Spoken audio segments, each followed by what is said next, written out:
ఉంటున్నారని అన్నారు. ప్రభుత్వం ప్రజా సంక్షేమంతో ముందుకు వెళ్తుంటే జగన్ అండ్ టీం వాటిని డైవర్ట్ చేస్తున్నారని మండిపడ్డారు.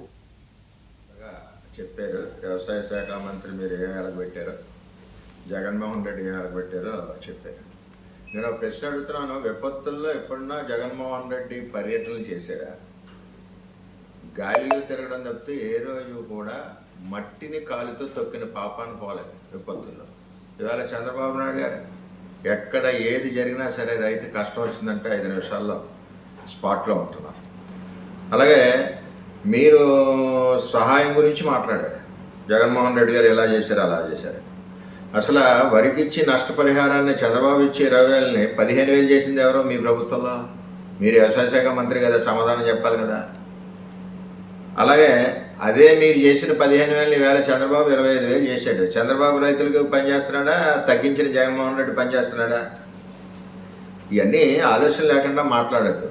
బీమాకు చెప్పారు, ₹1 బీమా అని చెప్పి 3 ఏళ్ళు ప్రీమియమే కట్టలేదు. కట్టామని చెప్పి అసెంబ్లీలో అబద్ధాలు చెప్తే చంద్రబాబు నాయుడు వెళ్ళి పోడియం దగ్గర కూర్చుని గొడవ పెడితే అసెంబ్లీలో అప్పుడు 590 కోట్లు మీరు జమ చేశారు. డబ్బులు జమ చేయకుండా కూడా జీవో ఇచ్చిన ఘనత జగన్మోహన్ రెడ్డిది. కన్నబాబు గారు తెలుసుకోండి. 5 ఏళ్లలో 10 ప్రకృతి వైపరీత్యాలు వచ్చినాయి. 60 లక్షల ఎకరాలు పోయినాయి నష్టం. 60 లక్షల ఎకరాలకి 30,000 కోట్లు నష్టపోయారు. మీరు ఇచ్చిందంత 2,000 కోట్లు మాత్రమే.